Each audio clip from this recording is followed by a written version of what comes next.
Un meilleur braquage qui s'est passé sans flingue, sans plafond. Un Italien a déménagé à Paris en 1908 parce que le manque de travail l'incita à émigrer en France. Il avait travaillé brièvement comme un vitrier pour le musée de Louvre et connaissait bien à sa disposition. Ici, où se trouvent les masterpieces de Da Vinci, il y a le Gioconde. Le regard brillant de la Mona Lisa lui donne toujours l'impression que sa place idéale se trouve au territoire italien. Et ce jour-là, elle a décidé de faire ce braquage sans flingue ni plafond.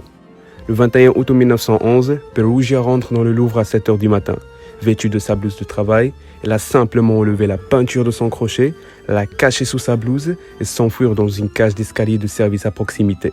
Elle s'est arrêtée pour débarrasser le tableau de son cadre, puis a quitté le bâtiment avec la pièce cachée sous ses vêtements sans être inquiétée. Les gardiens ne se rendent même pas compte du vol. Ils pensent tout d'abord que Mona Lisa a été déplacée par les conservateurs. Personne n'a même remarqué que la Gioconde manquait, jusqu'à ce qu'un visiteur de la galerie qui était venu la voir. Ce n'est que le lendemain que la police est prévue. Elle trouve des empreintes sur la vitre du tableau et relève celles de tous les employés du musée, mais aucune ne concorde.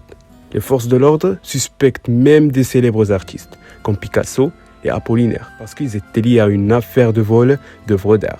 Le Louvre propose 40 000 anciens francs, à qui Louis rendra son joyau, mais rien, aucune nouvelle de la Mona Lisa, et devant un tel déshonneur, le directeur du Louvre démissionne. En fait, Mona Lisa se trouve toujours à Paris.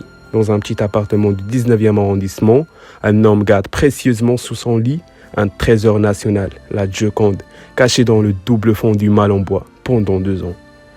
À cette période, il y a eu un énorme deuil national en France et de nombreux milliers de visiteurs sont venus voir l'endroit vide sur le mur où la Gioconde avait été suspendue. 10 décembre 1913, Perugia voyage en Italie. Il s'arrête à Florence et contacte un antiquaire nommé Alfredo Geri.